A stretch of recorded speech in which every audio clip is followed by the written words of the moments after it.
unapologetically pro-Scottish independence and anti-Westminster rule. Everything we say here is viewed through a Scottish prism.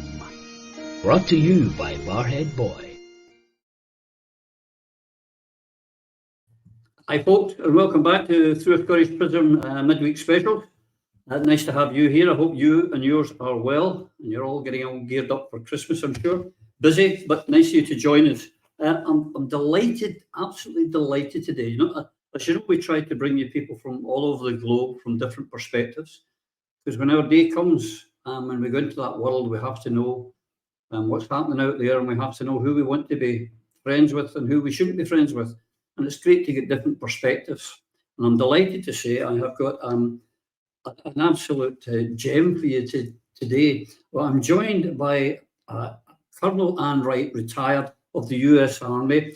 She's been a career military person, 29 years between service and reservist, worked in the State Department, and for many years now has been an anti-war campaign activist. And I'm delighted to welcome Colonel Ann Wright to Through a Scottish Prism. Well, thank you, Roddy. It's a real pleasure to be with you, all the way from Hawaii, where I am today. Well, it's wonderful. It's a bit exotic for us, even here in our viewers in cold old snowy Scotland. But thank you very much for taking time out of your busy schedule and to come and speak to us. For me, I just do some background for our viewers. You went to university in Arkansas, one of the smaller American states. Am I right in saying? And you did a master's degree there and a law degree. And the recruiters were in town, and you went along to a sort of seminar, I suppose, and decided that the military was a career for you.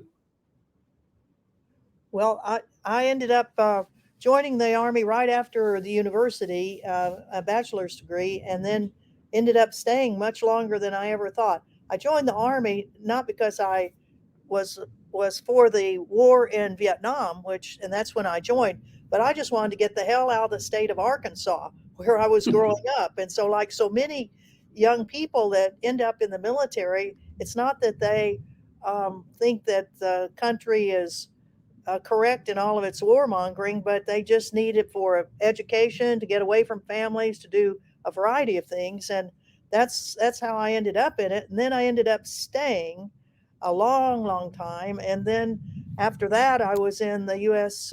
Diplomatic Corps for 16 years and served in a lot of conflict areas.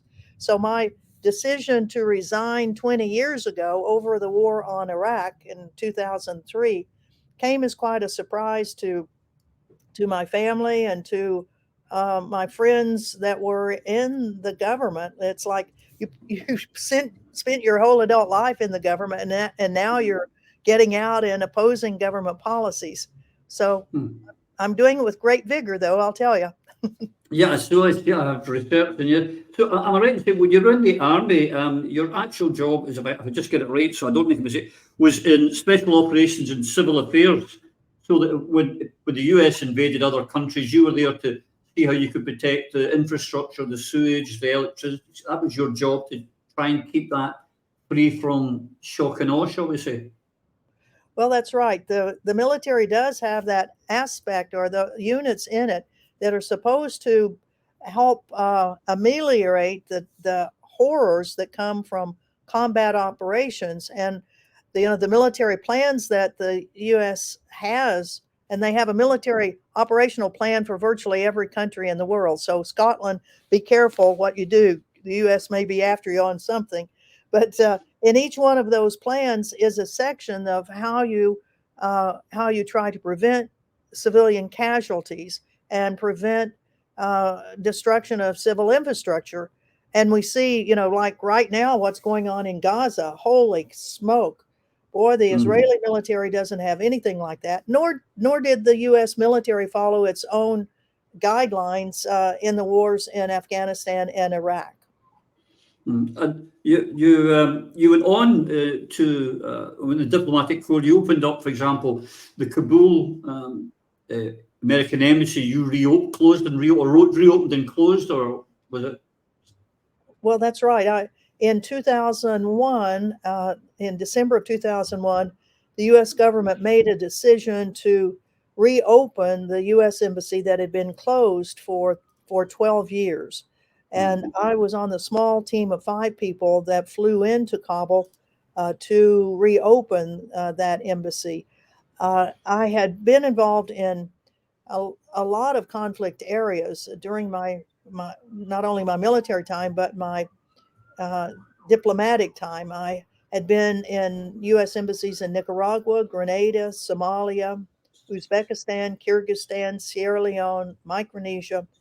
So going to Afghanistan as the U.S. was sending its military forces and CIA paramilitary forces in, I had experience in opening embassies in Central Asia, and Afghanistan is, part of that Central Asian area, and also of closing embassies under combat conditions, which happened in Sierra Leone in 1997. So that was the background that the State Department used in order to put me on that small team to go in to reopen the embassy in Afghanistan. I noticed you mentioned Sierra Leone, but I mean that you got an award there for some excellent work you did there on behalf of the American government, did you not? Well, yeah, it was they called it an award for heroism, but I guess it was sticking it out through 3 evacuations that we made with people at risk. The Revolutionary United Front that had been marauding all over Sierra Leone for years, cutting off people's arms, legs, noses, all of this stuff, really nasty stuff. I made a liaison with part of the Sierra Leonean military and conducted a coup on the recently elected president of the country and brought in all of these RUF forces, that many of whom were on drugs. It was a violent group. And so the decision of the U.S. government was that we would evacuate, U.S. embassy folks, international folks, and Sierra Leonean government officials that were at risk, and that we would close the U.S. embassy. So it turned out that we had a U.S. military ship that was waiting off the Congo for it to kind of blow up. And instead, Sierra Leone's coup happened. So they brought that big ship up to be the evacuation ship. And it took 3 days of evacuations to move all the people that we considered to be at risk by staying in Sierra Leone. And those people eventually came back. A year later, the Nigerian military went in and pushed the RUF out of the Freetown, the capital area peninsula. But it was the first place that the United Nations actually had a huge presence of 18,000 UN peacekeepers for over a year and a half in order to try to calm the violence that was going on in the country. Must have been scary times. But in all those years, you were an American soldier, you were in the diplomatic corps. Now, America's a very patriotic country. It must have been a big race you went on the eve of the Iraq war, that you decided that you had to resign. That must have been a really tough decision. Or was it not a tough decision? Well, it was tough in terms of, as you mentioned, the background I had and having been involved in, a lot of controversial policies that the U.S. government had. It wasn't that I had agreed with all the policies of the 8 different presidential administrations that I worked under. And there were some policies that I didn't agree with at all. And I found a way to find other policies to work on rather than the specific one that I disagreed with. And that's really how most U.S. government employees survive 20 years or 30 years. It's not that you agree with every crazy thing that the presidential administrations that the people of America elect. I mean, we've had some doozies, and some of the policies have just been horrific. And so in order to stay in the government, and my rationale for staying so long was that I wanted a retirement, and federal retirements are good retirements. And so sometimes you sell your soul for hanging in there to get a retirement. And the acts of conscience of resignation, uh, which generally mean for people that they're going to lose all of the accumulated years toward a retirement, and they're left with nothing. And so that's a reason why in the U.S. government we have very, very few resignations right now for the Gaza horrific thing that the U.S. is supporting, the criminal acts of the state of Israel.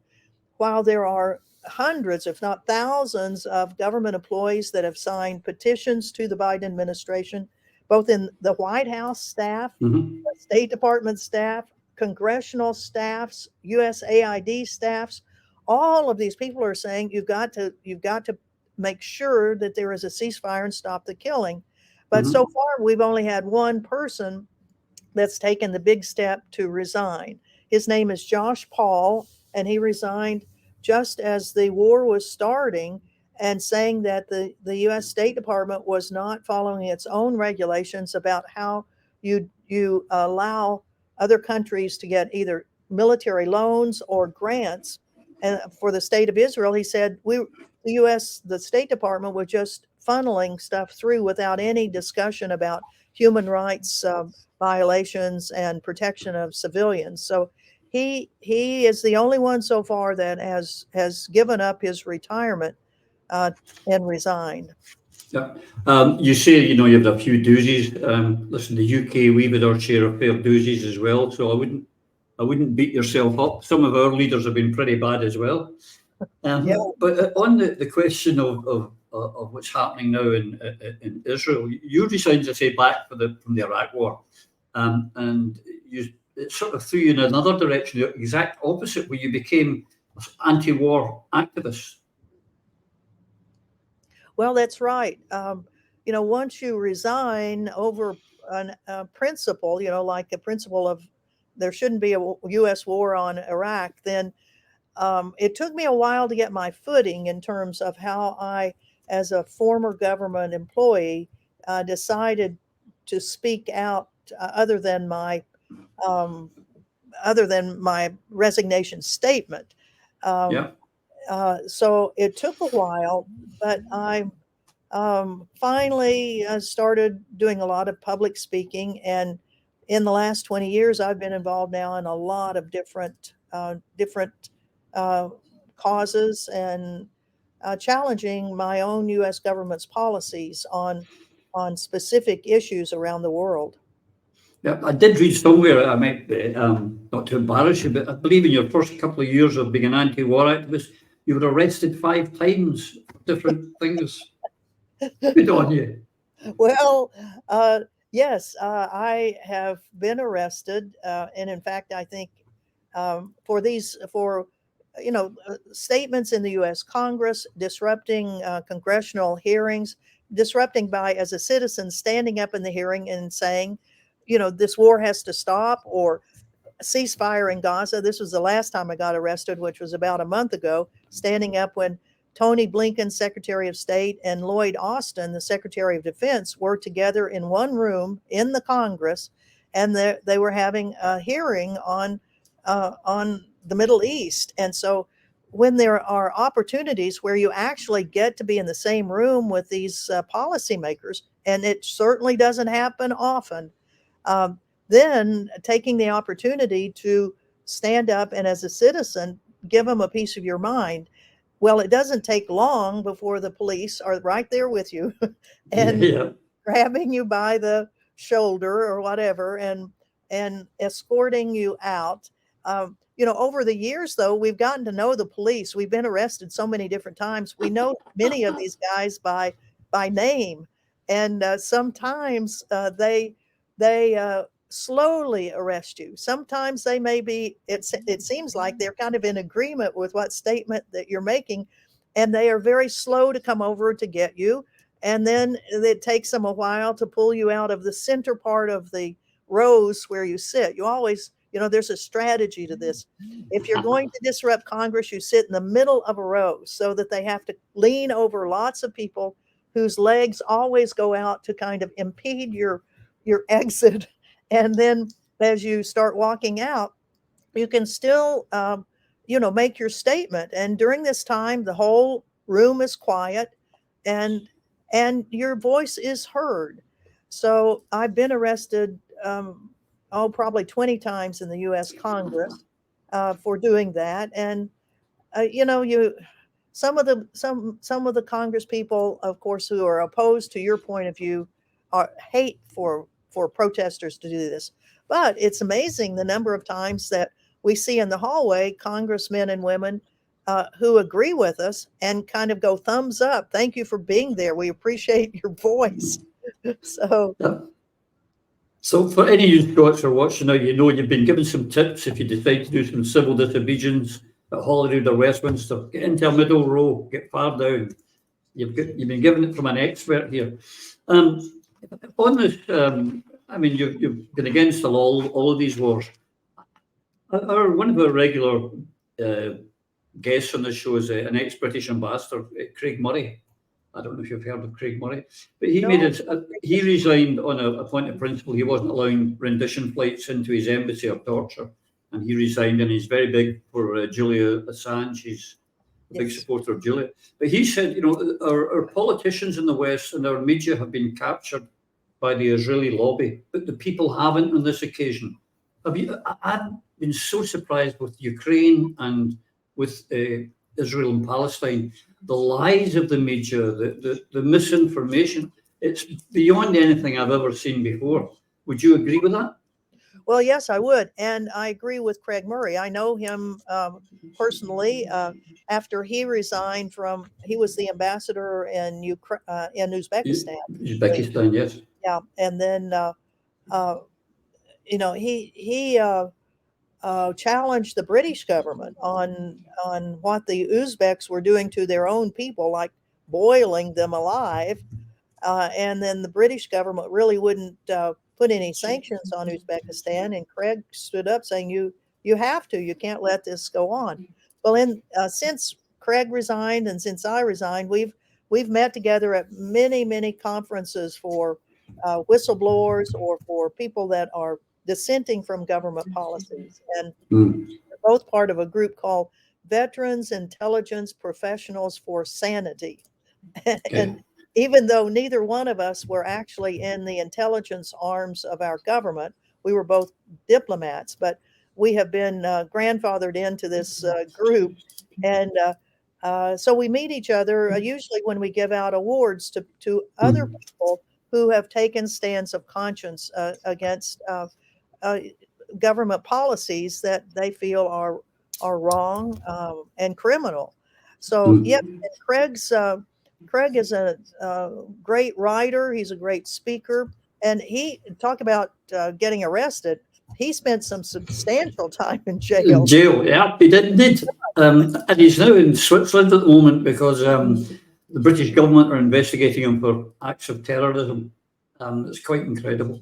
Oh, it's just stupid, so stupid. But that's what happens sometimes. Stupid things come up. And another person that Craig and I both know, John Kyawku, who was a CIA official and who told about the U.S. policies of waterboarding people in Afghanistan and in Guantanamo. And the policy was well known. It had been written about in many, many journals. And the U.S. government prosecuted him for disclosing classified information, even though it was public knowledge. And here a seasoned CIA official was put in jail for like 18 months in federal prison. So it's amazing what governments decide to do and get away with it. But it's the stories of people like Craig and John as they come out of these prisons that help all the rest of us be concerned about conditions within prisons. The United States has the biggest penal colony prison system in the world, we have more prisoners in U.S. jails and prisons proportionally than any country in the whole world, and we have more people in horrific, torturous, solitary confinement than any other country in the world. So when people go into jails and prisons and then come out fired up to say we've got to change how these punishment systems operate, it's a good clarion call for us as citizens to do something about this, because you never know, you might be the next person they go after. Yes, I very well might be. You've heard, have you? The other thing, we could talk about people in prison. The biggest prison probably in the world is an open air one, which is we've touched on, which of course is in Palestine and Gaza. This is an anti-war act. I know how much it's upsetting me, and some of the videos and pictures coming in are just quite horrific. But when you've got even the pontiff in Rome calling out the Israeli government as terrorists, you would think and hope that someone in America, in the White House and in the Congress and in the Senate, would start listening. Well, it is horrific what the U.S. is doing in complicity with the war crimes and the genocide that the state of Israel is committing on Palestinians in Gaza and in the West Bank now. The destruction of Gaza. I mean, I've been to Gaza 10 times. I started going there in 2009 after the Israeli attack cast lead, 27 days of destruction, and seeing the destruction on TV, it was like, I haven't seen that level of destruction. World War II was about it. So I and other people went, and then we took 8 different groups of people into Gaza in 2009, and then had what was called the Gaza Freedom March, where 1,300 people from 55 countries came to Cairo on the way into Gaza for the 1-year commemoration of that attack. The Egyptian government didn't let but 100 people go in, but it brought so many, 1,300 people from around the world to try to go into Gaza then. And then following that, I was involved in the Gaza Freedom Flotilla and was in 2010 on the Marvi Marmara and the associated ships. I was not on the Marvi Marmara when it was attacked by the Israelis, and they murdered 10 people and wounded 50 more. But since then, I've been a part of the international coalition for the Gaza Flotilla, where we have actually sailed 35 ships to break the illegal Israeli naval blockade of Gaza. So to see the scenes of Gaza, where huge areas of it have just been totally flattened, and 6,000 to 10,000 people still under the rubble, over 20,000 people that have been killed so far, 60,000 that have been wounded. Virtually every one of the hospitals, the medical clinics have been assaulted, and doctors and nurses killed or taken hostage, patients unhooked from their machines. I mean, it is horrific. And talk about a genocide that the Israeli government, with the complicity of the Biden administration, it is just unbelievable. We are in Congress every single day. In fact, I just came from being in Washington for over a month, where every day we were in Congress, going to congressional offices, trying to get the Congress to call for a ceasefire. We've had demonstrations out in front of the White House every single day. Every city in the United States has had multiple protests. So the feeling of the people of the United States is that the U.S. government, the Biden administration, is wrong and must change. But we haven't been able to get Biden to get off the dime. And in fact, Secretary of Defense Austin was just in Israel saying that the tie of the U.S. and Israel is unshakable. Well, that is just totally wrong. The U.S. government must be changing its policies toward Israel in light of all of the history, much less what is going on right now. Yeah, because this is not doing America's global reputation any good. And especially with the rise of multipolarity and the Russians and the Chinese buying a lot of influence, this does not help America. Oh, it makes American national security in the toilet. I mean, if you think 9/11 was bad, what will happen after this for the U.S. complicity with Israel on the destruction of Gaza? The potential is really, really horrible. And one would think that the White House would keep this in mind. Trying to get the attention of the White House is tough. I had an opportunity though on last Monday. I was invited to make a statement at the UN Security Council on arms transfers, weapons transfers, and they were particularly talking about the Ukraine-Russia war. Well, and I had been invited with my background as a retired Army colonel and then a U.S. diplomat, and the opportunity was there for me, and I took advantage of it, and to talk about what was happening in Gaza, and to look across the horseshoe table that the UN Security Council has, with the 15 members of the council, and then spaces for 2 briefers. And one of the briefers was the Undersecretary of the UN for Disarmament, and then I was invited as a member of civil society.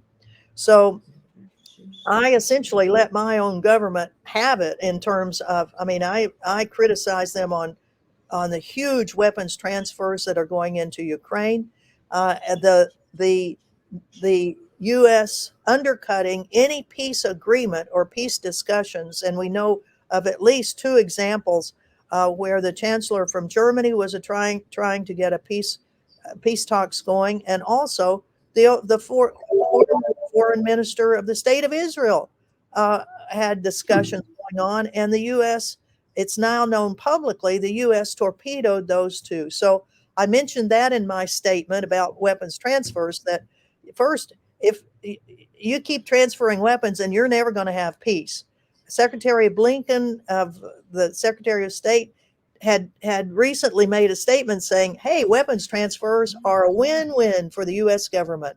We win because we help our allies, and we win because the weapons industry of the United States makes a killing off of this. He didn't say a killing off a killing, but that's what it was.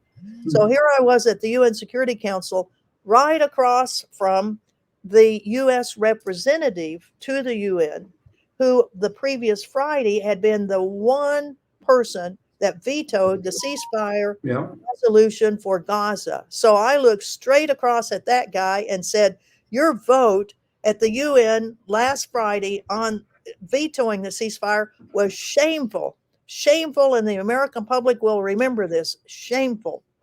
So that's one of the few times, that you actually can be in person with some of these people that are making these decisions. And so trying to make sure that we take advantage of each opportunity and letting them know that we want peace. We don't want this continued war. We want negotiations, discussion, dialogue, and not war. Correct. I saw a great comment today was that, somewhere 20 to 30,000 Palestinians have been killed. 78,000 of them are children, and the world has done nothing. Yet a couple of Israeli ships get attacked in the Red Sea, and a complete flotilla from about 8 different countries is sailing to the Red Sea to protect shipping, but they're not doing anything to protect the Palestinian civilians. It kind of sums up the West's terrible attitude in this war. Well, you're exactly right. I mean, that the protection of, it's usually oil tankers. The protection of oil really is one of the great priorities of the U.S. government and of other governments, where they prioritize oil over the lives of innocent civilians that are getting slaughtered. It's just, and for us as people that want the killing to end, it is so frustrating to be essentially, I wouldn't say helpless, because we're trying to do everything we can, but it's just not working. And you see on Al Jazeera, thank God for Al Jazeera, although Yeah. the number of journalists that have been killed there, pretty soon Al Jazeera won't have anyone there because of the targeting killing that Israel is doing toward Al Jazeera journalists and other writers and authors. So it's so important that we keep the humanity of what is happening and the or the lack of humanity by the Israeli government on what is going on, and the complicity of the United States and really other Western countries to allow Absolutely. this genocide to be going on right now in front of our own eyes. Yeah. I think the people in the West are seeing the hypocrisy. God bless the internet, because before the internet, we wouldn't have had the information that we have. I don't know if you saw, and the Israeli minister, I hope I get his name right, Itamar Ben-Gvir, he wants to, he's decided now that they should take out a Palestinian prisoner every day and execute them till the Israeli hostages are released. Now, I remember some of this happening before, back in the 30s and 40s. When the abused has become the abuser using the same tactics, it tells you something's far wrong. Oh, you're so right. And that statement that you just repeated from the defense minister of the state of Israel is just so horrific. And other ministers, I mean, it is a right-wing extremist government for sure.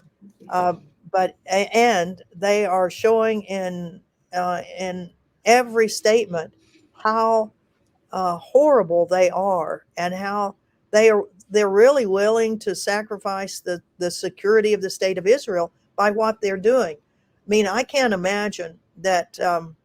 I mean, all of this stuff that had been going on in the Trump administration of trying to get other Middle Eastern countries to recognize Israel and start having commercial and business ties with Israel, that had better go down the tubes. I mean, if the West and if other countries don't put a strong boycott, divestment, and sanctions on Israel for what they've done, then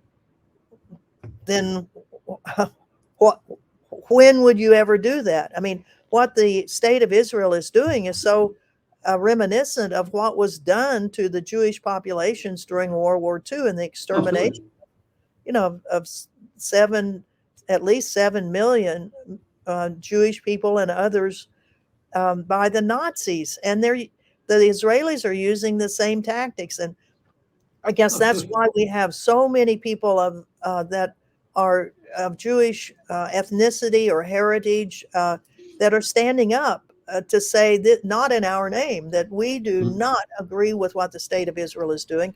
In fact, in the United States, some of the biggest protests that we have had, and some of the most dramatic ones, have been by Jewish Voice for Peace and a younger Jewish group called If Not Now. If not now, when will you stand up?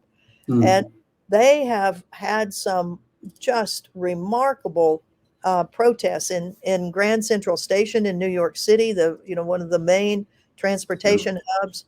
They took it over, and I think it was over 500 people were arrested.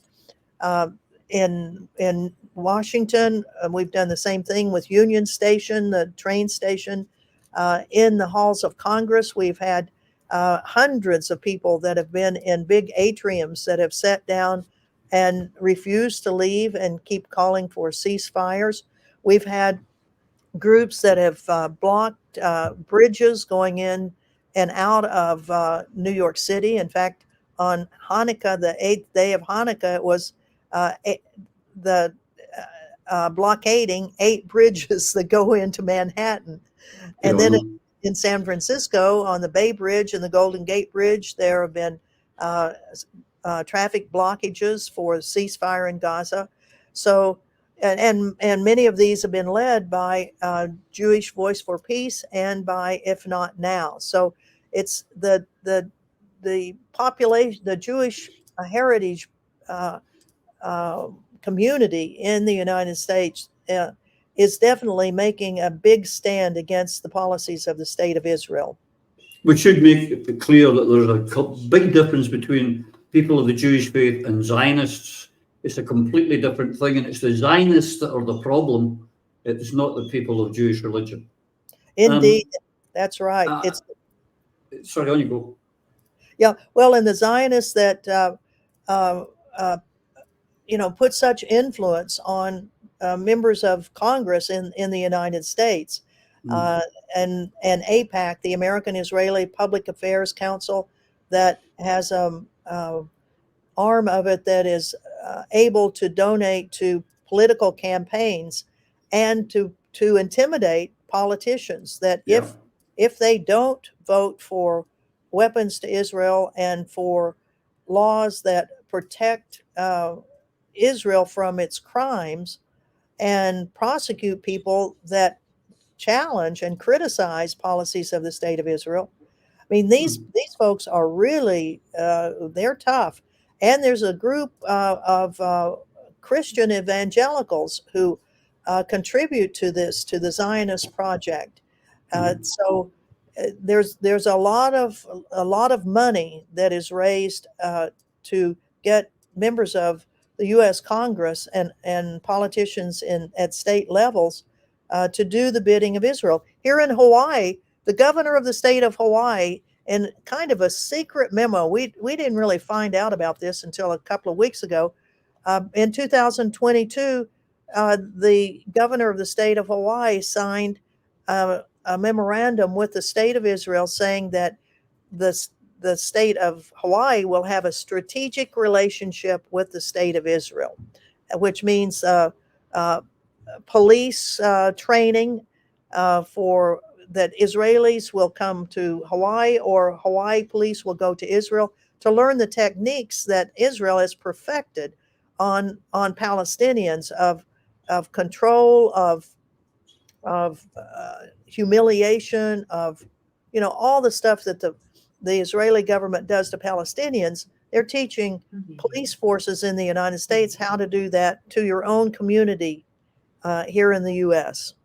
That's shocking. I just imagine going back to the minister talking about let's shoot a prisoner a day. Can you imagine if Putin said that in Ukraine? The outrage from America and the West and the EU would be it'd be off the Richter scale, and yet they stay silent to everything that's happening in Palestine. But the people, I believe, are seeing the hypocrisy now. Indeed, they are seeing the hypocrisy. And that's why you have so many people that are out on the streets to challenge here in the United States and challenge the Biden policy. And the polls that are being taken about Biden's popularity, I mean, it's a direct line to the bottom. He is losing credibility with every day that Israel continues its brutal, horrific genocide in Gaza. And you would think that a politician, he's been a politician all of his life, but he's also been a supporter of the state of Israel all of his political life. And it seems it's a very difficult thing for him to get a rational look at what is happening.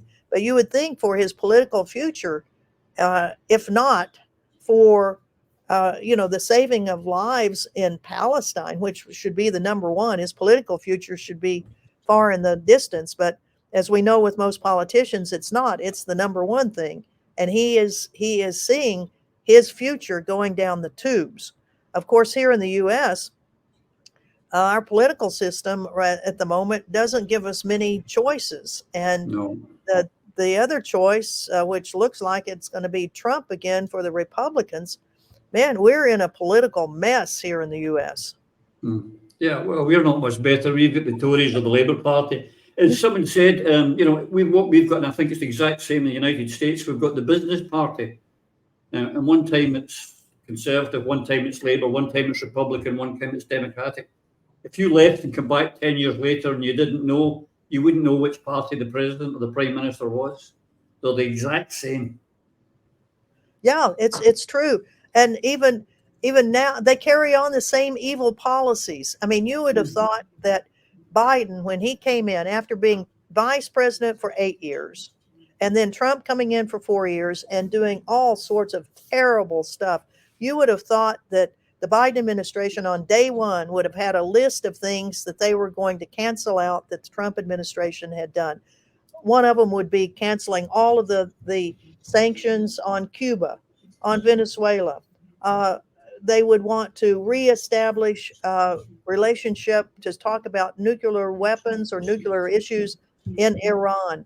You would think that for Julian Assange, that they would say the Trump era theory on prosecuting Julian for being a publisher and publishing classified information that Bradley Manning, Chelsea Manning, had provided in the collateral damage and the Afghanistan and Iraq war files. You would have thought the Biden administration would say, we're throwing those charges out, because we've never, in the United States, we've never used this theory of a hostile non-state actor to prosecute someone. But no, it's still going on right now. Yeah. Biden is a lapdog. He is a poodle of Trump in these things. Yeah, well, I mean, Trump said himself, he's been talking about how, the first day when he becomes president again, he'll pick up the phone to his pal Vladimir and he will stop the war in Ukraine in the first day. He's not said the same about Palestine. And I mean, he did, after all, he was the president who recognized Jerusalem as the capital of Israel. So I don't think we're going to see any difference in policy towards the Middle East, aren't we, from a change of president? Well, I agree with you. I think, Trump was so proud. In fact, the state of Israel was going to name one of the new illegal settlements like Trumpville or something like that. I mean, he not only established the U.S. Embassy in Jerusalem, he cut all of the aid to the UN Refugee Organization. He gave the green light to the annexation of the West Bank into Israel. It hasn't happened yet, but you can sure see that what is happening in the West Bank now, while most of the world's attention is on Gaza, but the huge numbers of raids that the Israeli military and police are making into the cities in the West Bank, particularly Jenin, of just tearing up infrastructure, of knocking down houses, and getting away with it. So I would not be shocked at all that the next stage is a formal annexation of the West Bank, and essentially just telling the world, screw it. We're doing whatever we want to, and none of you all are going to come in here and make us stop militarily. And so we're getting away with it. So it doesn't look good at all. No one's standing up to them. And, for the Houthis in Yemen firing missiles, I mean, they know what's going to happen. They're going to get bashed for that. Hezbollah will get bashed from southern Lebanon. And while I don't agree with anybody firing missiles at anyone else, but that's about the only thing other than words that have happened. Yeah, and there's talk, some people are wanting America to attack Iran, which would just be insanity on steroids.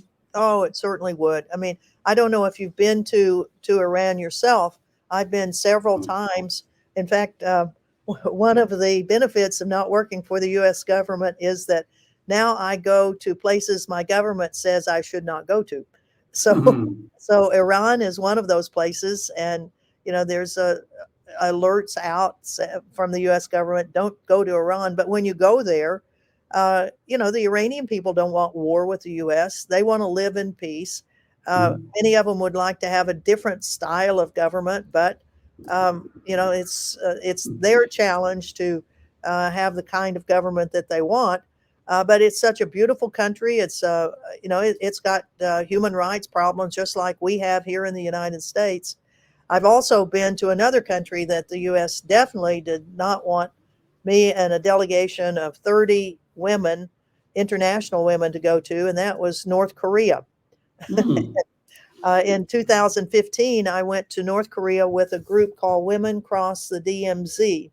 We took 30 women from 15 countries and had meetings with North Korean women on the issue of war and the effects of war. And at that time, it was 65 years since the Korean War had happened and the division of Korea.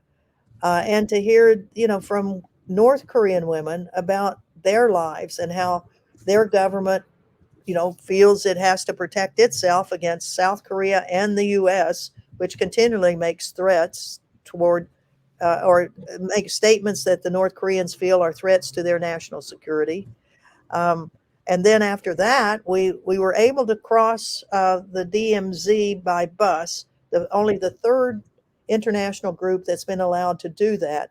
And then we had the same discussions with women in Seoul, South Korea, about the effects of the war on them. Here it is, 65 years later. Now it's 70 years later, 75.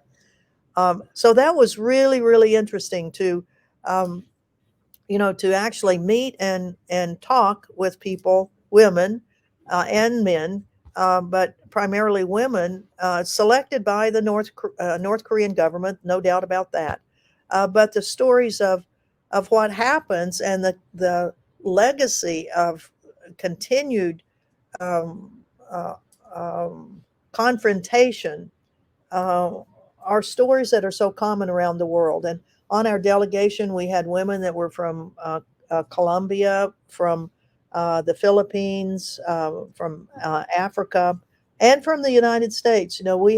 We talked as people from a warmongering country that have had, our country has been a part of wars, and our citizenry has effects from it. When you look from 50 years ago, the Vietnam War, and the effects that are still being felt in our families today, much less the wars in Iraq and Afghanistan, which have produced the same types of mental health problems and physical health problems. It's no matter where these wars are, the conditions for the families are the same. So talking with North Korean women was not scary at all. It was a common thread of humanity and the want for peace instead of war. Yeah, I mean, you've referred a couple of times to your own country as a warmongering nation. I mean, I read somewhere that only for 18 years in its entire history has the United States been at peace. And that's not a great record. Well, it certainly isn't. And, the most U.S. citizens don't recognize that. Most Americans don't realize until they really start thinking back and are reminded of our history that our governments are warmongering governments, and our citizenry goes along with it. Even though there was a massive attempt at stopping the war on Iraq before it got started, but it started. During the Vietnam War, where I think most Americans didn't have a clue what was going on, and it was a slow buildup in Southeast Asia.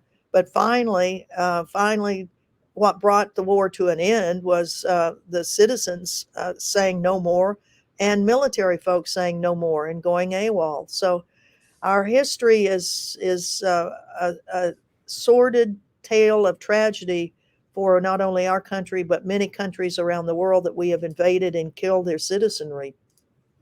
But would you not say also what helped end the Vietnam War was that it was the first television war? And so that war and the killing was taken into the American living room, where the Americans could actually see it wasn't like a John Wayne movie at all. And that also brought pressure to bear. Yeah, you're exactly right. And, one of the interesting comments about the Vietnam War came from Lady Bird Johnson, the wife of President Johnson, through, from like 63 when Kennedy was assassinated to 68 when he did not run for president again, and then Richard Nixon came later. Well, at the Lyndon Johnson Presidential Library in Austin, Texas, they have a mural or several murals about the Vietnam War. And one of them, interestingly enough, is Lady Bird Johnson and her comment saying, many nights we could not go to sleep because outside the White House on Pennsylvania Avenue were all of these people yelling at us, hey, hey, LBJ, how many How many kids kids have you killed today? today? And that just kept wearing on us and wearing on us and wearing on us. And, it's the reminder. So now we have people in front of the White House that are yelling the same thing to Biden. Hey, Biden, hey, Biden. Let's see, I can't remember quite the phraseology, but it's the same thing. How many kids were killed in Gaza today? And we hope that Jill Biden and Joe Biden hear that and will stop this war, the U.S. protection of Israel on this war today.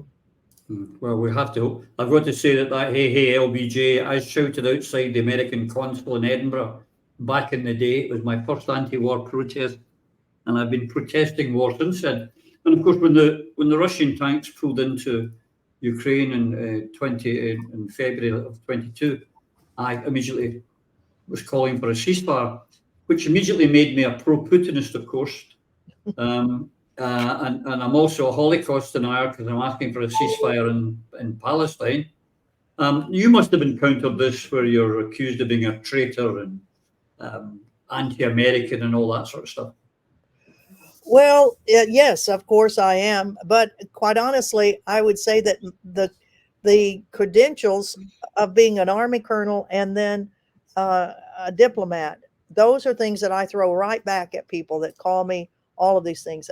I say, and it's not that particularly is, well, it's useful, but it gives me a little bit of protection saying, listen, I was in the U.S. government. I've been a part of all of this. And I say now that what these governments are doing is wrong. It's exactly what you are saying as a civilian, a non-government person, but it is quite remarkable how, and I use the fact that I've been in the government in all of my presentations because it is something that is useful in getting my voice, which is saying the same exact thing that you are, to get it heard. And but we have to, no matter whether it's with government service or not, being a citizen that has every bit as much information as I do, that we continue to push back against this because it's in everybody's best interest that we not have these wars. And being called an apologist for one side or for the other, it's like, like grow up, come on, let's go. Absolutely. I mean, I go back, but my father joined the Royal Air Force Regiment in the day war was declared on the 3rd of September 1939. And it was he that came back and instilled in my older brother and I the fact that if there was another war, he wasn't having his sons going to it. And it sort of stayed with me. And so I've opposed wars all my day. And the thing I put out a few times, Anne, and it's a fact, if Joe Biden picked up the phone tomorrow to Kiev and picked up the phone tomorrow to Tel Aviv and said, the war ends today, the war would end today, that's how tragic. People are dying. And because of what's going on in Palestine, people aren't seeing Ukrainian boys are being slaughtered daily. And that's all it would take, 2 phone calls. Well, that's right. And, it's such a tragedy. Here we've had almost 30 years since the dissolution of the Soviet Union. And for 30 years, there have been some ups and downs in relationships, but we've had essentially Europe, well, with the exception of the Balkans, has been without a major conflict. I mean, Sarajevo, Serbia, and all that was a bad one. But it's just heartbreaking that the West would not accept the legitimate national security concerns that the Russian Federation had about Ukraine going into NATO, and that it just almost purposefully ignored it and kept provoking by establishing more U.S. military bases right on the border with the Russian Federation. mean, most Americans don't realize we've got probably 10 U.S. military bases now in Poland. We've got military bases in Romania. And in fact, we just, the U.S. Has had Patriot missile batteries in Romania for several years. And just on the news today was now we've given the authority to the Romanians for firing those things. You look at the accession to NATO of Finland and possibly Sweden, all of these things that in a short period of time have made the European continent a much more dangerous place. Yeah. And it should not have happened. It did not need to happen. There should have been extensive negotiations, and there's got to be compromise. I mean, negotiations don't mean that one side gets everything and the other side doesn't get anything. It means that you compromise on what is best for the whole. Yeah, I mean, it's well recorded. Putin offered to join NATO, yeah. And of course it was the United States rebuffed it immediately. But he offered to join NATO. He offered to come into the European Union, and yes. I would have been relaxed. That would have been better, than warring. Anything's better than war. But it wasn't to be. Absolutely, and part of the problem is that for the U.S., we always need an enemy. If we don't have some enemy, then how do you justify the huge and ever-increasing military budgets? So now we have the enemy of Russia. We've got the enemy of Hamas. We've got the enemy of China, and of course the ups and downs of the enemy of North Korea. So, oh my goodness! Now we have the largest military budget we've ever had in the history of the United States because we have so many enemies, most of which we have created ourselves. The enemy creation. Yeah. And what's actually happened, instead of weakening Russia, contrary to what the media from the West are pumping out, Russia's actually become stronger, and they've learned lessons, and they're now battle hardened. And I still hear some people saying, well, we should send in NATO troops. I think that might be, one, a bad mistake, and two, I think we would get severely thrashed. Well, absolutely. I mean, it would just be stupidity. And, the people in Russia, they don't want war. I mean, there is a crackdown, of course. The Putin government has cracked down on dissent in Russia about this special military operation. The Ukrainians have cracked down on dissent in Ukraine about the military operation. In Israel, same thing. You can't talk about the war on Gaza. In fact, most Israelis don't know much about what's going on, from what I've heard. So this the idea that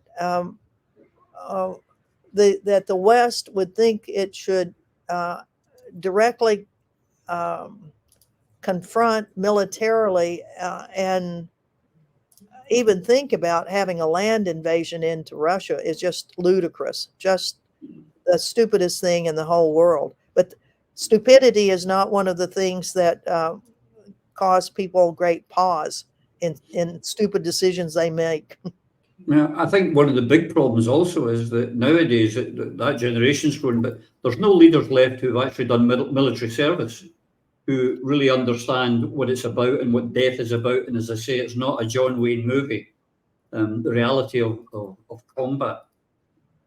Well, it's a good point. We have the same issue here in the United States that, the senior leadership of the Biden administration, the Secretary of State, the National Security Advisor, have never been in the military. Joe Biden was not in the military. His sons were, or one son was, and died from complications from it. We do have some members of Congress that were in the military, but the majority of people in the senior levels of the government have never served in the military, and it is I think it reflects on some of the decisions that are being made. Yeah. Well, the clock's catching up on us, but just a couple of things. Do you see any hope that pressure can be brought to bear on the Trump camp or the Biden camp to actually stop the slaughter of the civilians in Gaza and to come to some sensible arrangement in the Ukraine-Russian war? Well, you have to have hope. Right now, I can't see how this is going to happen unless our efforts here in the U.S. to put such intense pressure on Biden really multiply even more. We've gotten them to at least change the rhetoric, but as far as changing policies, they really haven't. It's all words. There's nothing that I can see that the Biden administration has accomplished in really slowing down the genocide in Gaza. On Ukraine, it's almost the same way. It's like the Biden administration is willing to furnish weapons to Ukraine until the last Ukrainian is dead. Yeah. So it's the loggerheads that we have right now, where there doesn't seem to be any light in stopping these conflicts, is so heartbreaking and tragic and deadly for the countries involved. And it's a terrible state of affairs that we find ourselves in. And if I actually just finish on one thing, that one of your greatest war heroes of all, General Eisenhower, was the one who warned us about the military-industrial complex, because he had been a soldier and had been through war. Unfortunately, successive American generations haven't listened to the wise General Eisenhower, did they? Well, indeed. And we have on the back of our Veterans for Peace T-shirts, we have one of his statements about the military, political military complex and congressional complex of you have to be careful about them because they'll lead you into war. Yeah. So, and he's been proved correct. yes. On that note, Anne, can I thank you from the bottom of my heart and on behalf of all the people on Through a Scottish Prism for bringing your story and your wise words to our audience in Scotland. Thank you very much. Well, thank you, Roddy, and it's been a real pleasure to speak with you. And peace, peace, and ceasefire in Gaza, ceasefire in Ukraine. Here, here. And to you folks, I hope you've enjoyed listening to Anne as much as I have. And until I see you all again, please, please, please take care. Through a Scottish Prism, the programme that is unapologetically pro-Scottish independence and anti-Westminster rule. Everything we say here is viewed through a Scottish prism. Brought to you by Barhead Boy.